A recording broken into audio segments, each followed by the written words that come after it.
Silence isn't empty. It's armor. For 5 years, Maeve scrubbed floors and emptied chamber pots, hiding behind a veil of perceived muteness. The estate staff thought her simple. The nobility looked right through her. That was the plan. Survive in the shadows. But Duke Alistair didn't want the shadows. He wanted the truth. What happens when a man who trusts no one realizes the only honest person in his house is the servant who refuses to speak a single word? Lie smelled like burned bones. Maeve plunged her bristle brush into the wooden bucket, letting the caustic water bite at the cracked skin of her knuckles. She didn't wince. Wincing drew attention. She kept her head bowed, focusing entirely on the rhythmic scrape of the bristles against the grey flagstones of the scullery. The kitchens of Ashbourne Hall were a miserable, draughty cavern. Wind whistled through the poorly mortared cracks in the stone, carrying the scent of impending snow and rotting wet leaves. Maeve's knees ached with a dull, throbbing heat, a stark contrast to the freezing dampness seeping through her wool skirt.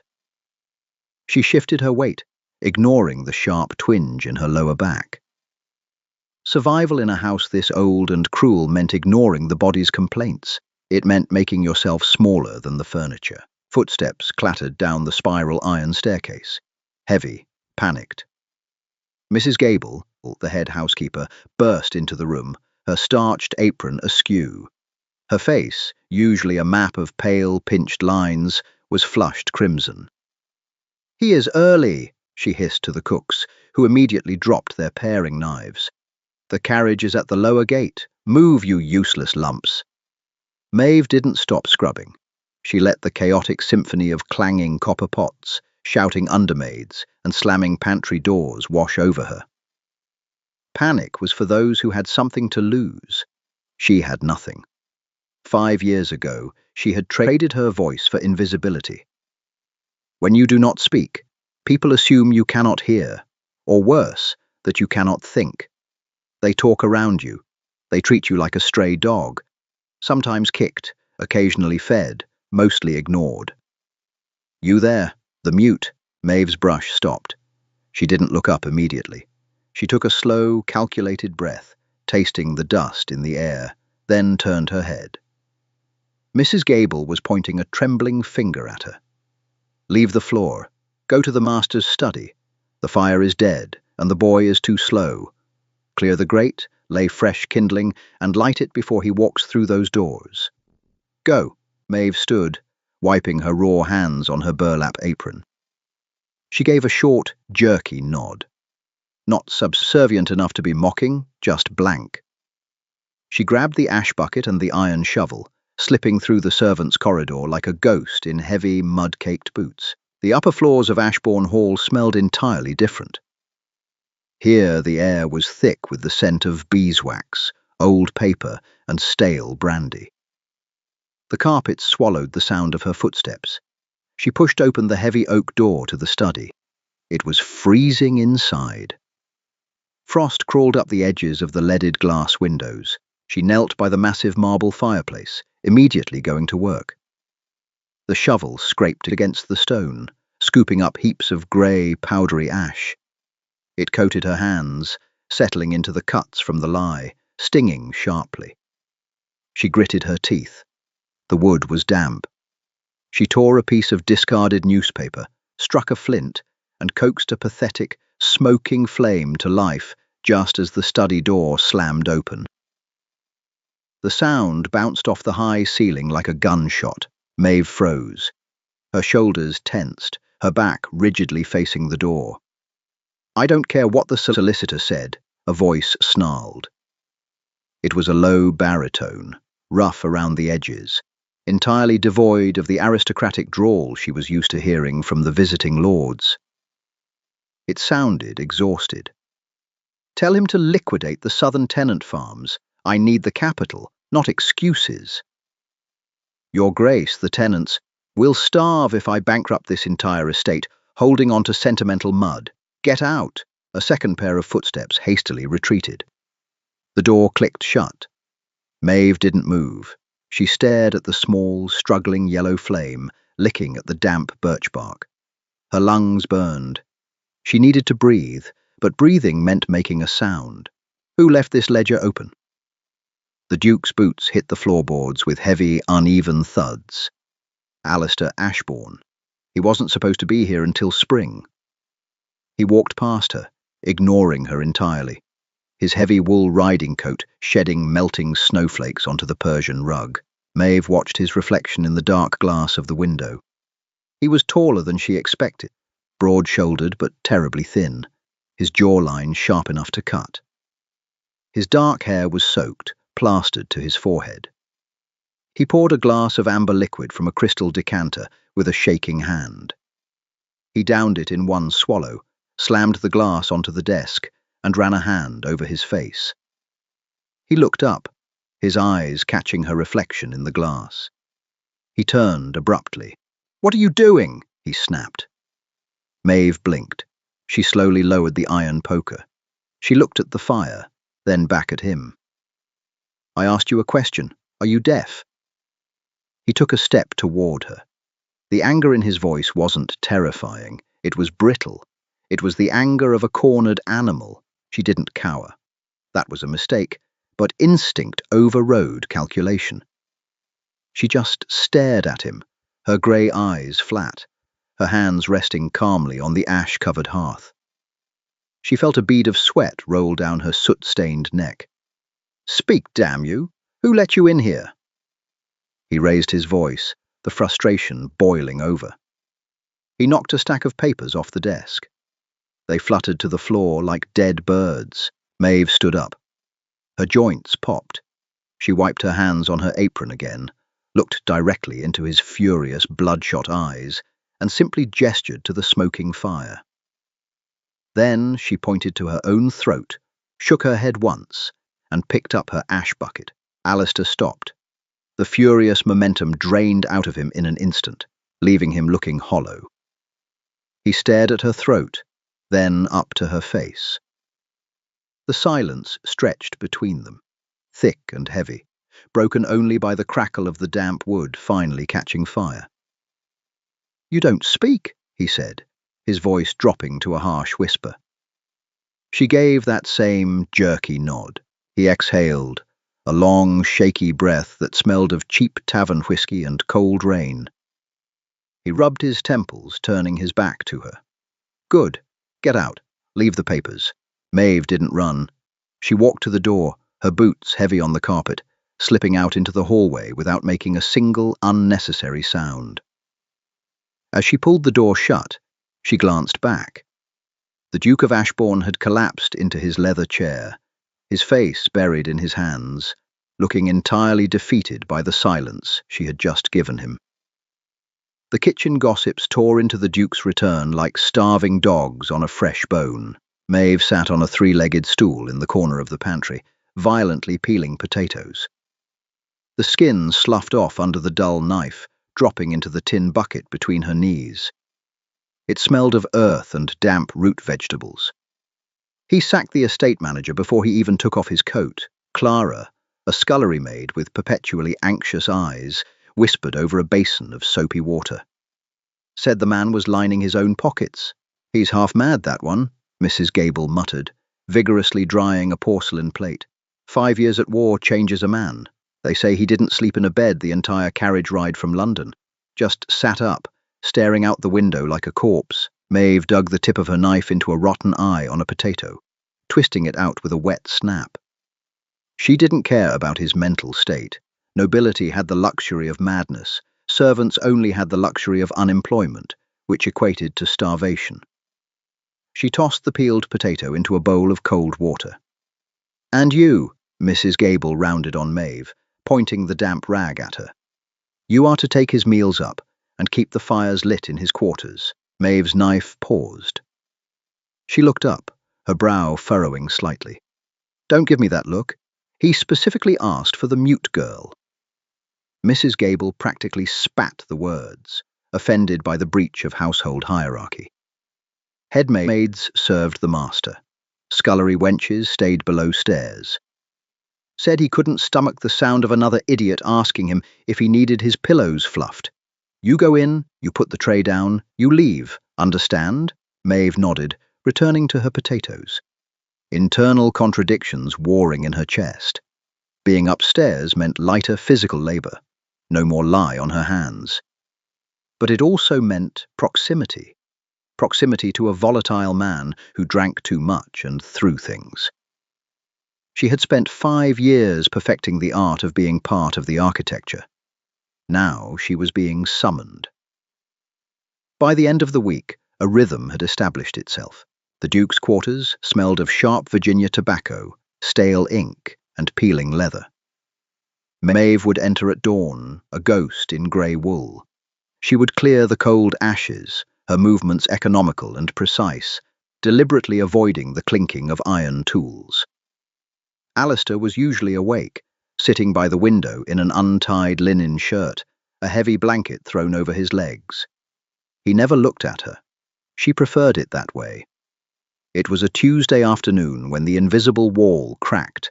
Maeve carried a heavy silver tray laden with roasted mutton, bitter greens, and a pot of black tea into the study.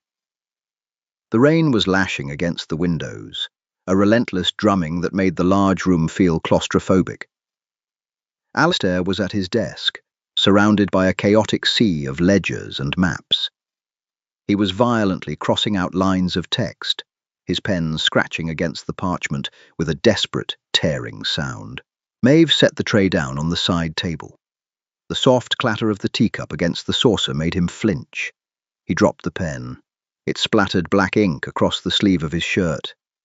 "Damn it all," he hissed, scrubbing at the stain, only making it worse. Maeve stood back, hands folded over her apron, waiting to be dismissed. She watched him. Up close, the war had left obvious marks. A thin, jagged scar cut through his left eyebrow, disappearing into his hairline. But it was the tension in his jaw that fascinated her. He looked like a man bracing for an impact that never came. "They've robbed me blind," Alistair said suddenly. Maeve blinked, looking around the empty room before her eyes settled back on him. He wasn't looking at her, but he was talking to her. He picked up a ledger, waving it in the air. 400 acres of wheat, and the yield report claims a total loss from blight. But the transport manifests show a private shipment to London 3 weeks later. My own manager.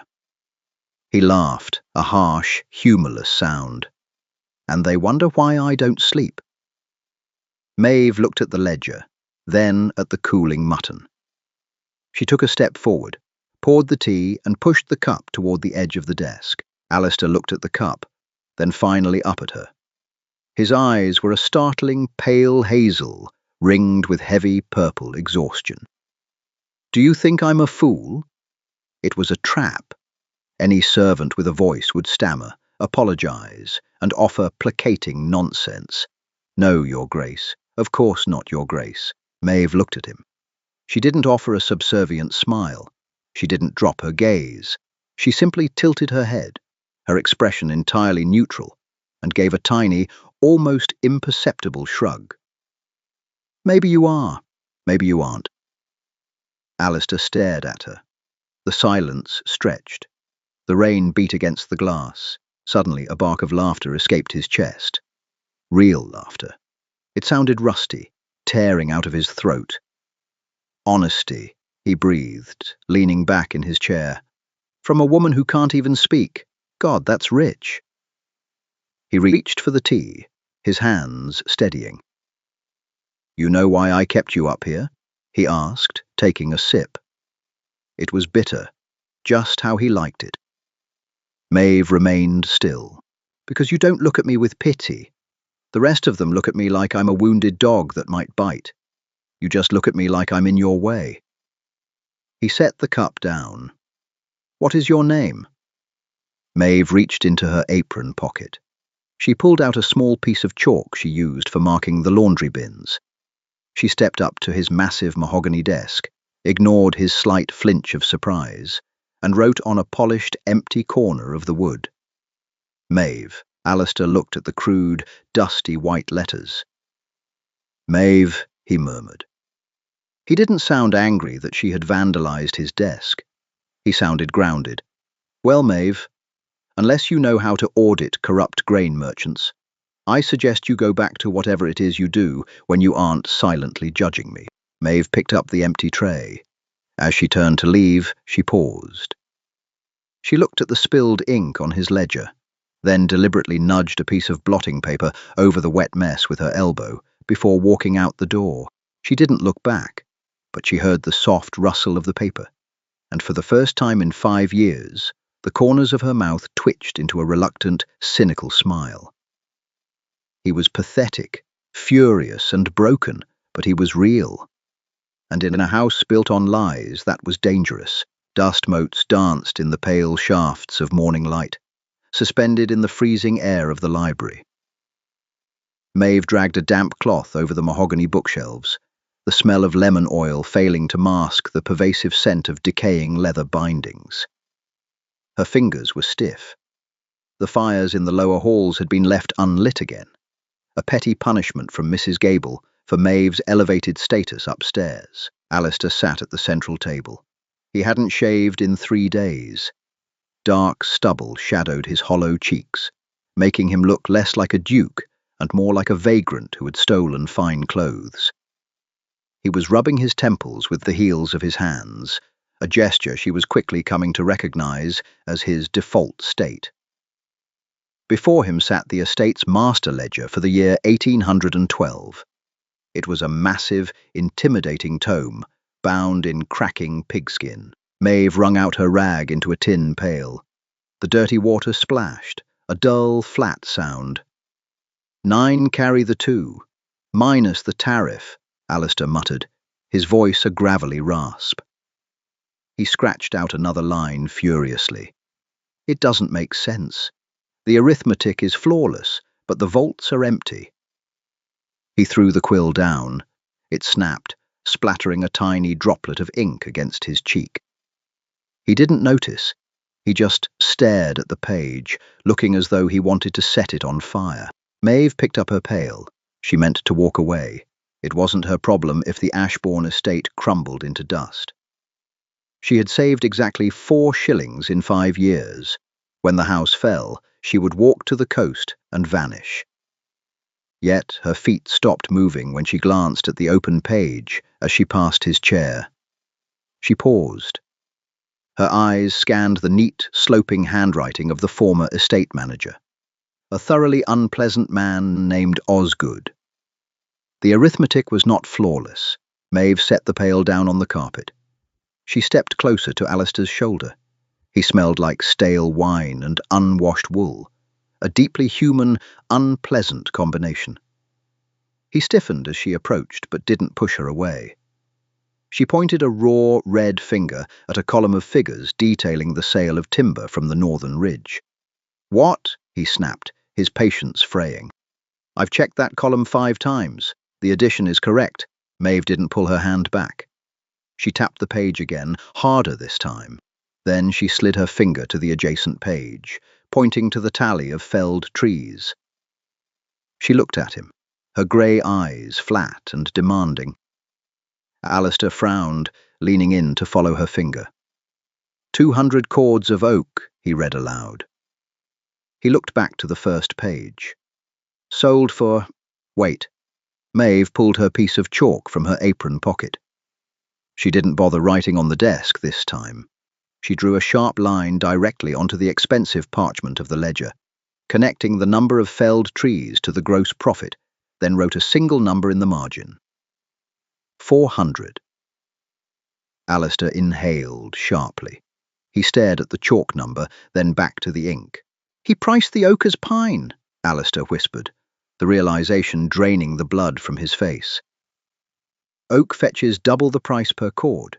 He recorded the sale as pine, pocketed the difference, and the addition at the bottom looks perfectly legal." He sat back in his chair, staring at her. "You can read." It wasn't a question. Maeve wiped the chalk dust from her fingers onto her apron. She gave him that same jerky nod. "You can read, and you understand commodities pricing." He ran a hand through his greasy hair, a harsh, humourless bark of laughter escaping his throat. "Who are you? The scullery maids don't know the market price of cured oak." Maeve felt a prickle of genuine anxiety. She had shown too much. The urge to shrink, to become the furniture again, pulled at her posture. She looked down at her battered boots, picking up her tin pail. She turned toward the door. "Stop!" She froze. The command wasn't yelled, but it carried the absolute authority of his title.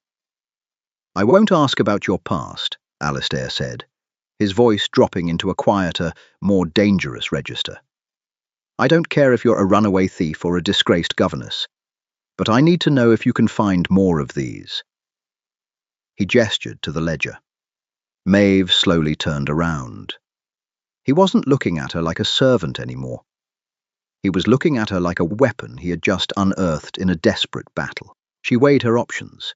Helping him meant exposing her intellect, making her a target for the rest of the staff. But refusing him meant staying in the freezing scullery, scrubbing stone until her knees gave out. She thought of Osgood, the manager who had halved the kitchen coal allowance last winter while adding a velvet collar to his own coat. Maeve walked back to the desk.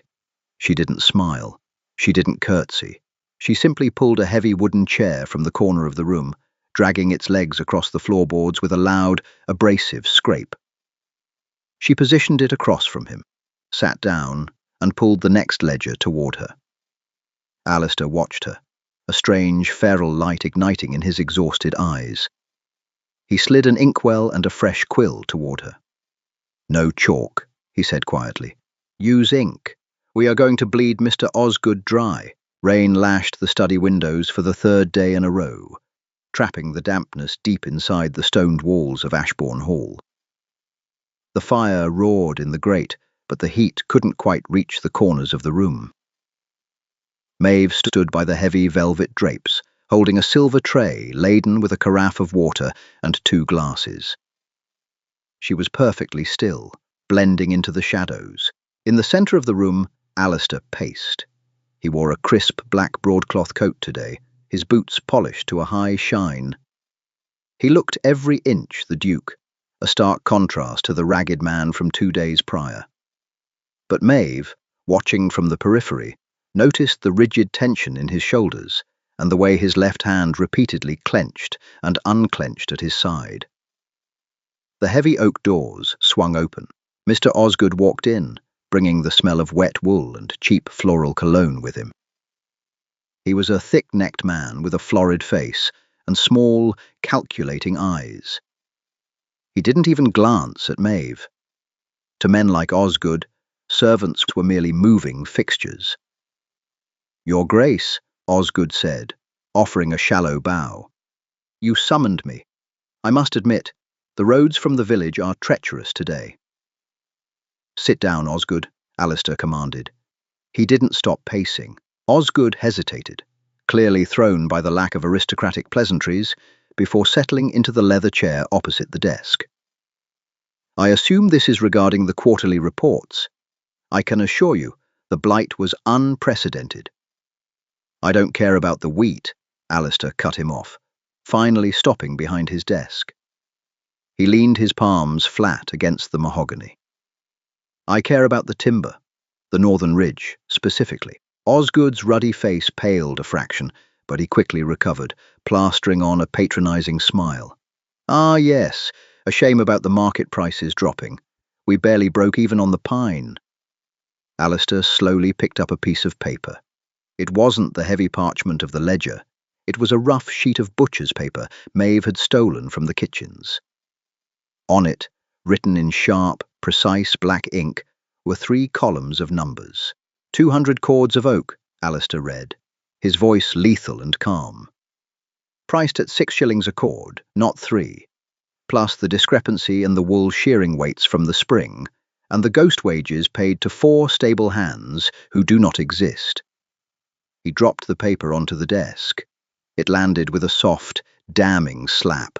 Osgood stared at it. A bead of sweat gathered at his hairline.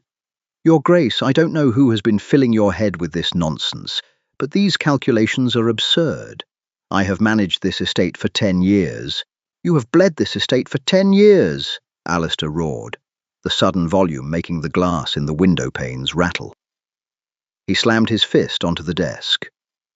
You thought me an absentee fool. You thought the war would keep me occupied, or better yet, kill me off entirely so you could continue stealing from my tenants and my house. Osgood shrank back into the chair. The bluster vanished, replaced by the cornered panic of a caught rat. There are explanations. You have until sundown to pack your belongings and leave my land, Alistair interrupted, his voice dropping back to a dangerous hiss. If I see your face tomorrow, I will have the magistrate drag you to Newgate in chains for embezzlement. Get out. Osgood scrambled to his feet. He opened his mouth to speak, looked at Alistair's murderous expression, thought better of it, and practically ran from the room. The doors slammed shut behind him. The silence that followed was suffocating. Alistair remained leaning over the desk for a long time, his chest heaving. Slowly he sank into his chair.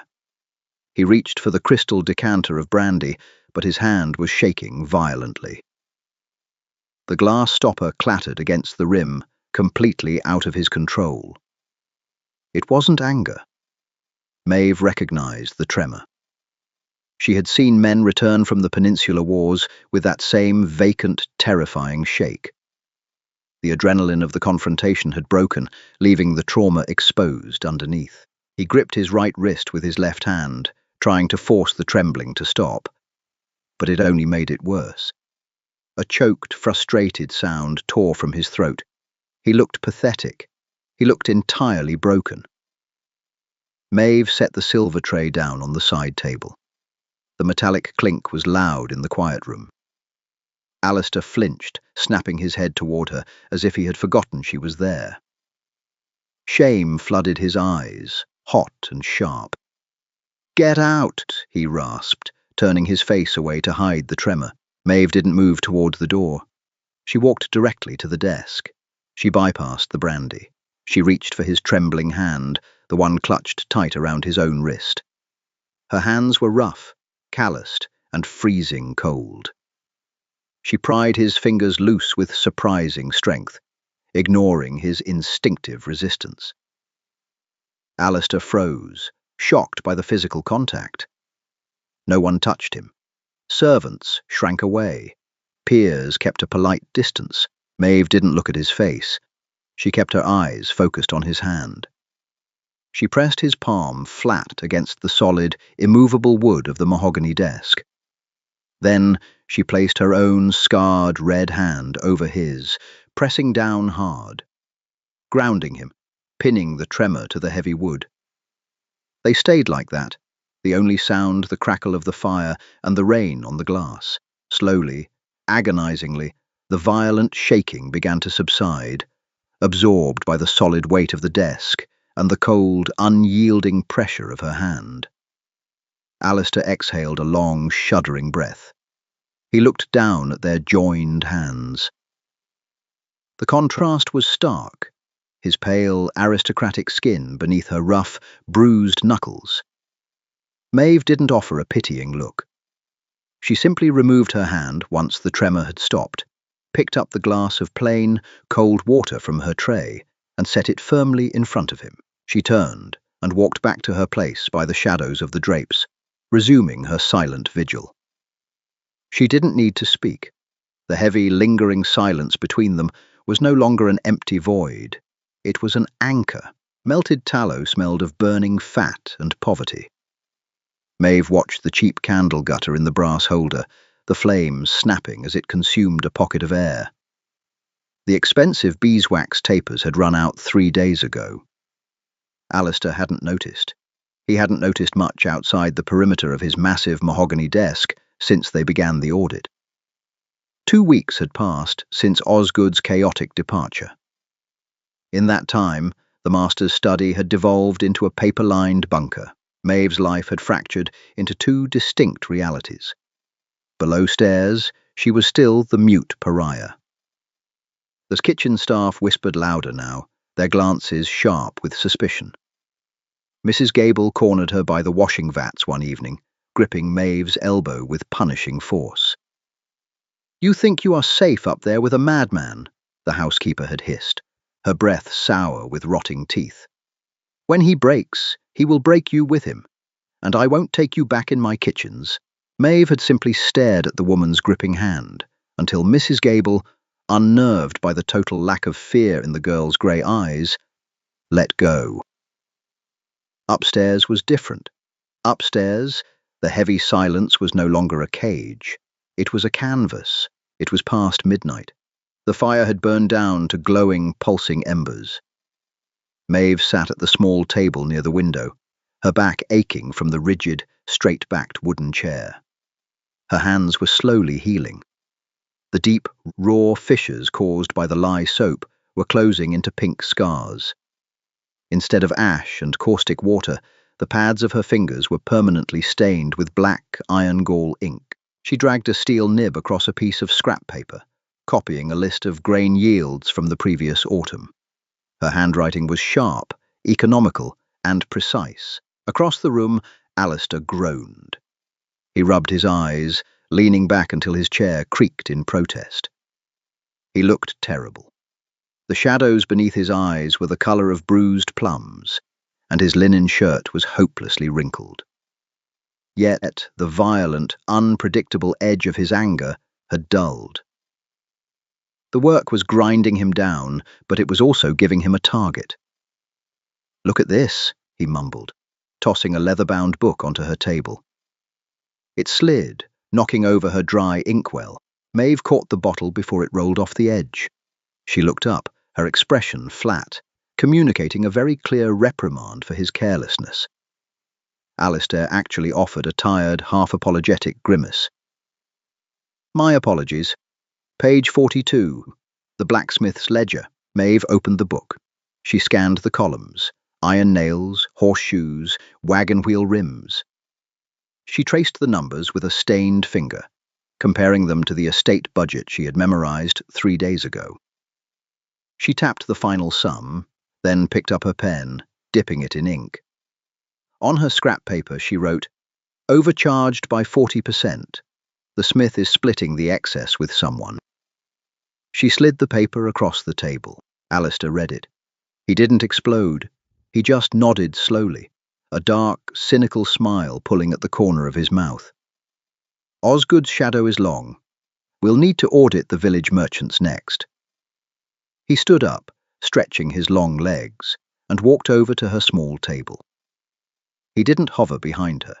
He had learned quickly that she hated having her back exposed. He leaned against the stone windowsill beside her, crossing his arms over his chest. The proximity made the air in the cold room feel suddenly dense. He smelled of sharp tobacco, old paper, and the distinct warm scent of unwashed skin. It wasn't entirely unpleasant. It was just human. Maeve kept her eyes on the ledger, acutely aware of his gaze on the top of her head. "You didn't learn to cross-reference mercantile ledgers in a scullery," Alistair said quietly. The gravel in his voice was gone, replaced by a low, probing curiosity. She turned a page. The paper rustled loudly in the quiet room. She ignored the statement. "I won't pry into your history," he continued, watching the movement of her ink-stained fingers. "I promised I wouldn't, but I find myself wondering what sound your voice makes. I try to imagine it when I read your notes." Maeve's hand froze. The steel nib hovered over the parchment, a single drop of black ink gathering at the tip. It fell, bleeding into the porous paper, a dark, permanent stain. She slowly looked up at him. The protective walls she had built over 5 years slammed shut, visible in the sudden hardening of her eyes. She didn't offer her usual cynical smirk. She looked at him with a cold, terrifying emptiness, a stark warning to back away. Alistair held her gaze. He didn't retreat, but he didn't push. He reached out, his long fingers carefully taking the pen from her rigid grip. He set it down on the table. "Fair enough," he murmured, his voice dropping to a whisper. Keep your ghosts. I have enough of my own." He turned and walked back to his desk, the heavy boots thudding softly against the carpet. Maeve stared at the ink stain bleeding into the paper. Her heart was beating against her ribs like a trapped bird. He had gotten too close. The silence was supposed to be her armor, but somewhere amidst the ledgers and the cold, late nights, it had slowly turned into a bridge. And bridges could be crossed. Gravel crunched heavily beneath iron-rimmed carriage wheels, the sound tearing through the quiet, frozen morning. Maeve was carrying an armful of split birchwood up the servants' stairs when she heard the heavy brass knocker slam against the front door. The sound echoed through the cavernous entry hall. Below her, the frantic scuffling of footmen signalled the arrival of someone important. By the time she reached the master's study, the air on the second floor already smelled of overpowering civet oil and sweet, heavy wine. She pushed the door open with her hip, balancing the wood. Alistair was standing rigid by the fireplace, his jaw locked so tight the muscle visibly ticked beneath his skin. Sitting in Alistair's leather chair, an offence in itself, was a man wrapped in an obscene amount of plum-coloured velvet. Lord Linfield. Linfield was a neighbour, a wealthy baron who had made his fortune not in land, but in predatory maritime loans. He had the soft, doughy hands of a man who had never lifted anything heavier than a crystal goblet, and a smile that looked like an open razor. "Come now, Ashbourne," Linfield purred, adjusting the lace cuffs spilling from his velvet sleeves. "Let us discard the pride. Half of London knows you returned from the peninsula with your mind shattered, and word has reached my ears that your estate manager fled in the night. The vultures are circling. I am offering you a lifeline." Maeve quietly knelt by the hearth, her back to the men, and began arranging the birch logs. She didn't make a sound. She was just the help, invisible. "I'm not selling the Southern Tenant Farms, Linfield," Alistair replied, his voice dangerously even. "You are bankrupt, Alistair. Your vaults hold nothing but dust. I am offering you £10,000 for land that currently yields you nothing but headaches." Linfield leaned forward, producing a thick parchment document tied with a red ribbon from his coat. He tossed it onto the desk. "Sign the deed. Pay off your father's remaining debts. Retreat to the country and rest your fragile nerves." The insult hung in the air, heavy and deliberate. Maeve struck a flint. The spark caught the dry bark. She watched the small flame lick upward, her ears tuned perfectly to the silence behind her. She knew exactly what Alistair was doing. He was fighting the tremor. She could hear the faint, erratic rustle of his trousers as his hand shook against his thigh. "Leave the contract," Alistair said tightly. "I will have my solicitor review it." "Your solicitor?" Linfield laughed, a high, grating sound. "You fired him last week, along with half your staff, I hear. No, sign it now. The offer expires when I walk out that door." Maeve stood up. She brushed the wood dust from her apron. She walked toward the side table to collect the empty tea tray from the morning. As she passed the desk, she let her eyes drag across the open parchment document Linfield had thrown down. Her gaze snagged on the third paragraph, the fine print. She stopped. "Girl," Linfield snapped, noticing her for the first time. "What are you staring at? Fetch me a glass of claret. The damp in this wretched house is sinking into my bones." Maeve didn't look at him. She looked at Alistair. His face was pale, his eyes fixed on the document, a pen hovering in his right hand. He was desperate for the capital. £10,000 would save the estate. He lowered the nib toward the inkwell. Maeve dropped the heavy silver serving tray. The crash was deafening. It hit the hardwood floor, echoing like a cannon shot. Linfield jolted, letting out an undignified yelp. "You clumsy idiot," he barked, his face turning an ugly shade of puce. "Have her whipped, Ashbourne. This is what happens when you let discipline rot." Alistair dropped the pen. The tremor in his hand instantly vanished, replaced by a sudden, protective fury. He stepped around the desk, placing himself between Maeve and the Baron. "Do not speak to my staff," he growled. Maeve didn't cower. She calmly knelt on the floor, picked up the tray, and stood.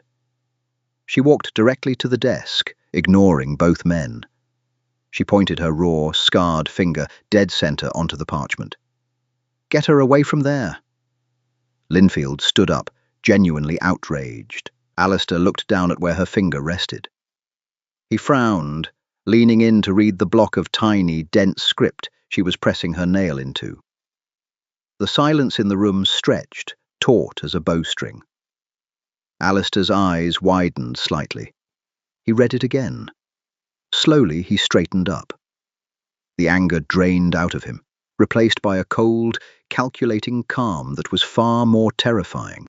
"A perpetual lien," Alistair read aloud, his voice dropping to a whisper. "Buried in the annex clauses. £10,000 for the land, yes. But the fine print grants you the water rights to the river that feeds the entire Ashbourne estate in perpetuity. You weren't trying to buy the southern farms. You were trying to dry out my northern valleys so you could buy them for pennies next year." Linfield's doughy face lost its colour. He opened his mouth, stammering, the patronizing confidence entirely shattered. "That is standard legal phrasing, a minor stipulation." "Get out of my house," Alistair said. He didn't shout. He didn't need to. The violence in his eyes was absolute. Linfield snatched the contract from the desk, practically tripping over the rug in his haste to reach the door. He didn't look back. The heavy oak slammed shut behind him. Alistair stood by the desk, breathing heavily. He looked from the closed door to Maeve. She was still standing there, holding the dented silver tray against her apron. He didn't thank her. Thanking her would acknowledge that a mute scullery maid had just saved a duke from ruin. Instead, he reached into his pocket, pulled out a clean, white linen handkerchief, and silently handed it to her to wipe the soot from her hands. Maeve took it. Their fingers brushed.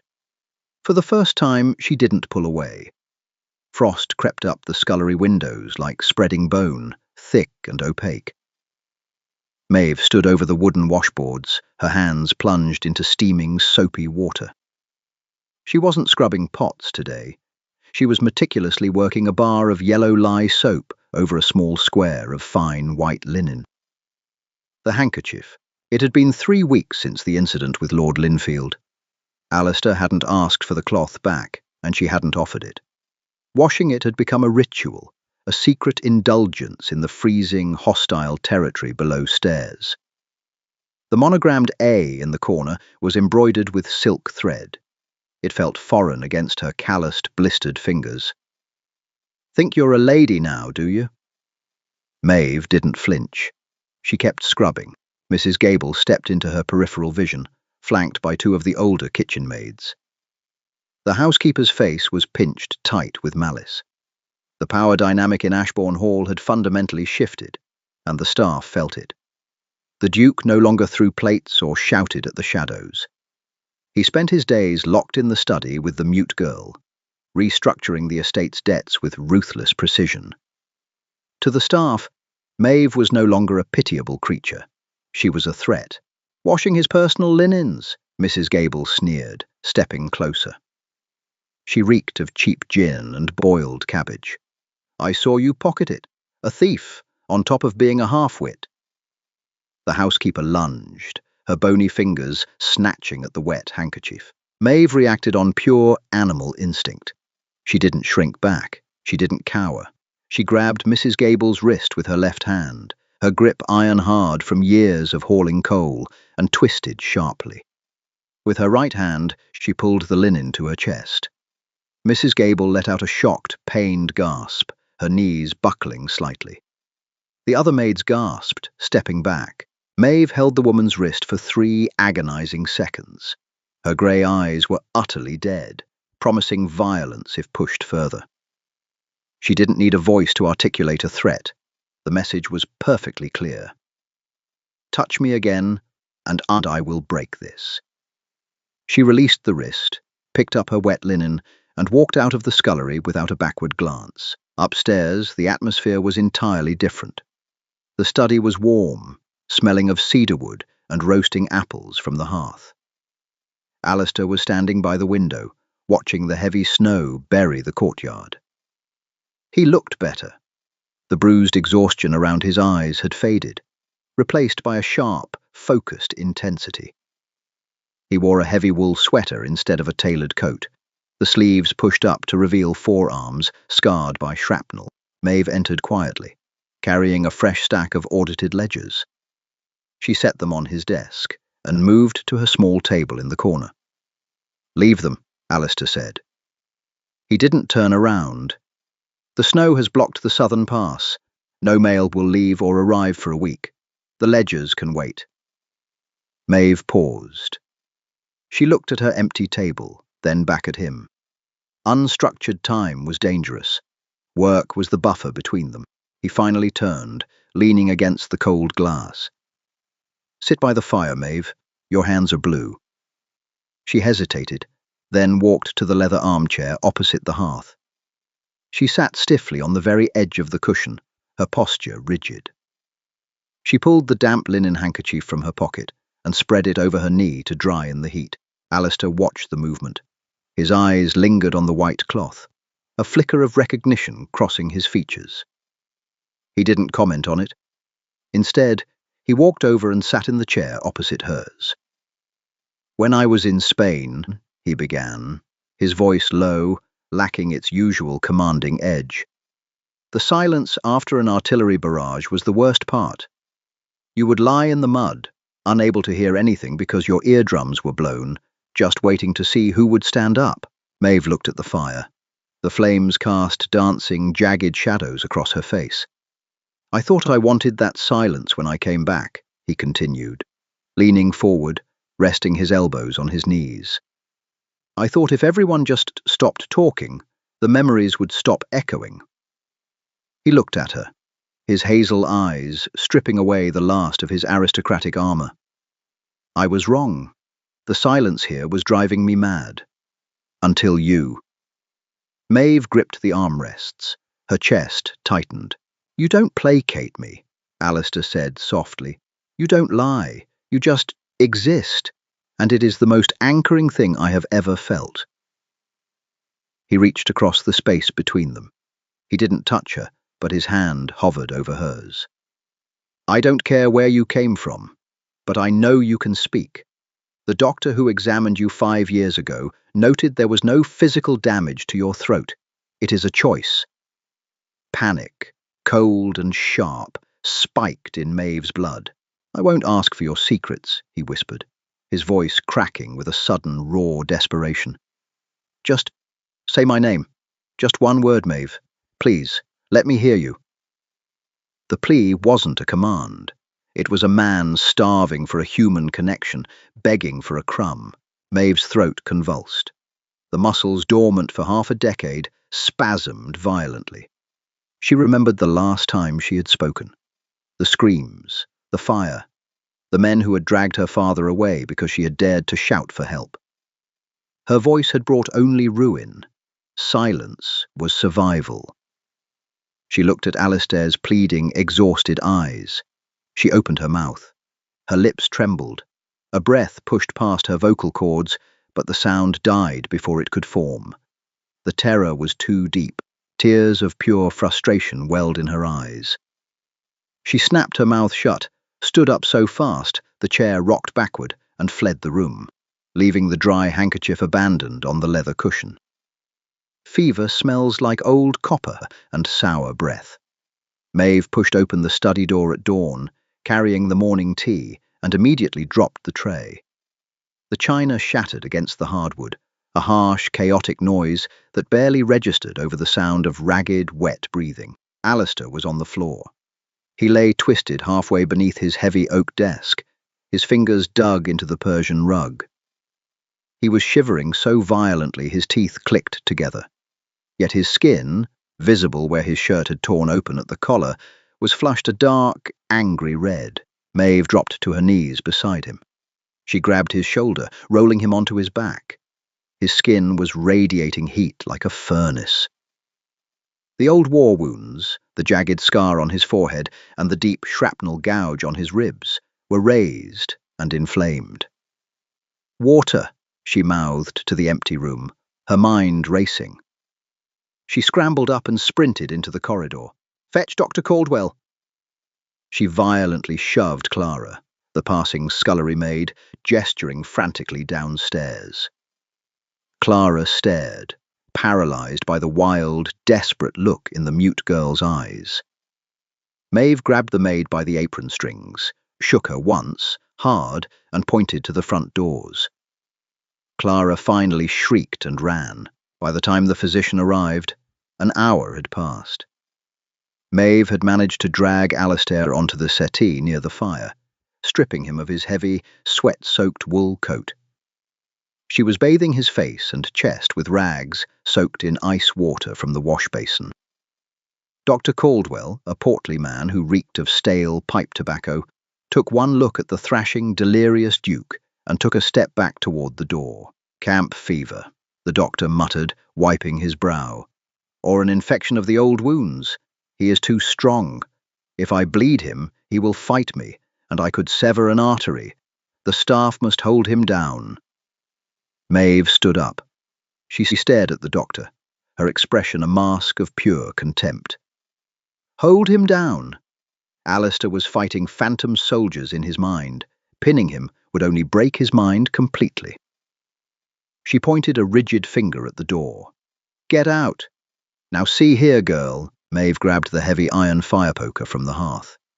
She didn't raise it to strike, but she gripped it with white-knuckled intent, taking a slow step toward the physician. Dr. Caldwell swallowed hard, grabbed his medical bag, and hurried out of the room, muttering about the madness of the Ashbourne household. Maeve dropped the poker. It clattered loudly against the stone. She turned back to Alistair. He was worse. He was thrashing his head from side to side, his breathing shallow and rapid. "Hold the line," he choked out, his voice a broken, raspy croak. "Don't let them break the flank. Hold the line."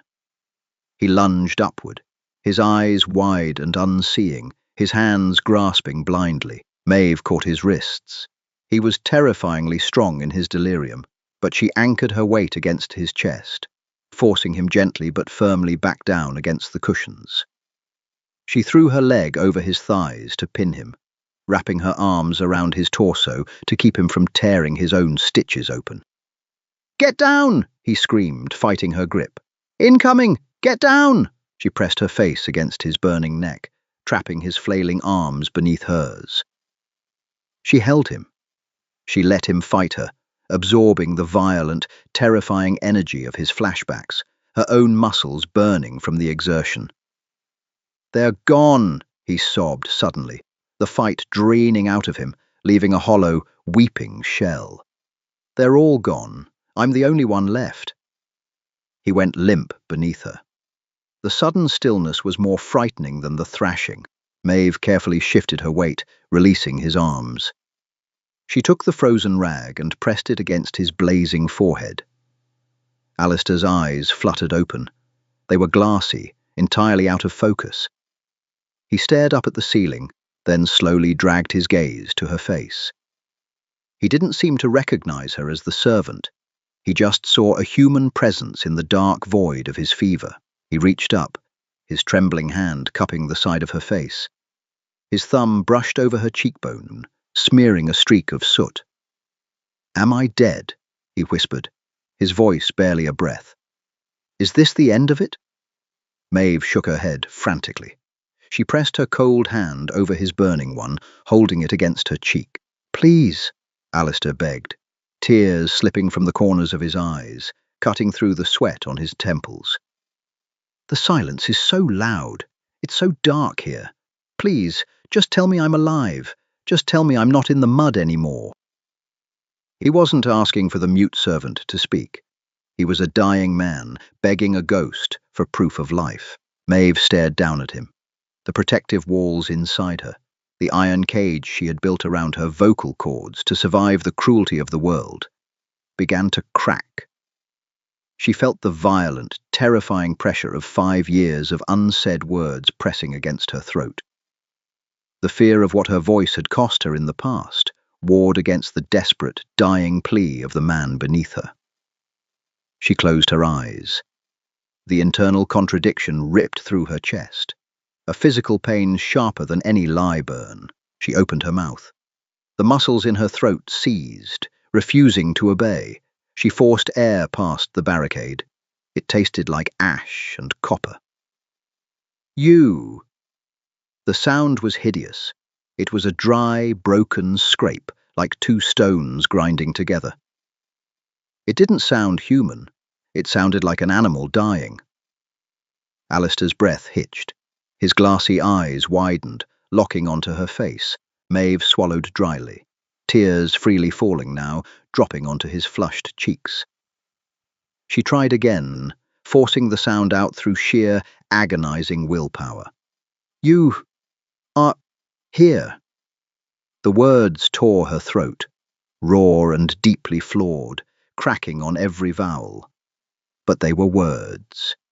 You are alive. Sunlight bleeding through the frost looked like diluted milk. Maeve sat slumped against the base of the settee, her knees pulled to her chest. Her throat felt as though she had swallowed a handful of crushed glass. Every involuntary swallow sent a spasm of sharp, agonizing pain up into her jaw. She hadn't slept. The fire had died down to white ash, chilling the room. On the cushions above her, Alistair took a deep, steady breath. The wet, ragged rattle was gone. The fever had broken some time before dawn, leaving him drenched in sweat, but cool to the touch. Maeve rested her chin on her knees. The panic had burned itself out hours ago, leaving behind a heavy, hollow exhaustion. She had spoken. She had shattered the armor. The rational part of her brain screamed at her to pack her single wool shawl and walk out the back door before the house woke.